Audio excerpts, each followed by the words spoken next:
طبعا السلام عليكم ورحمة الله وبركاته. نحن موجودين في سهل الروج في قرية حلول عند أخونا أكرم عنده كل أنواع الأشجار المثمرة، وحاليا جايب زيتون. طبعا الزيتون اللي جايبه هذا زيتون خلخالي عفريني.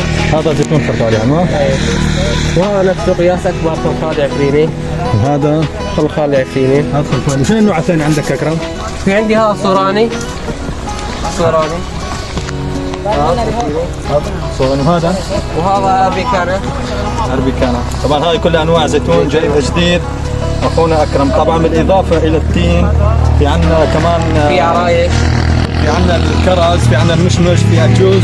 طيب زيتون خلخالي، في زيتون خلخالي؟ في. وين الزيتون الخلخالي؟ هذا زيتون الخلخالي. هذا قياس صغير، وهذا نفسه قياس أكبر. كمان هذا خلخالي؟ اي نفسه قياس أكبر. السلام عليكم. السلام ورحمة الله وبركاته. تعالي جاي ماجد، تعالي جاي ماجد.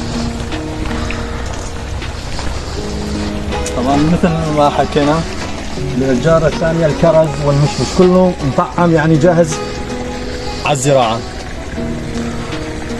على البركة إن شاء الله. تمام.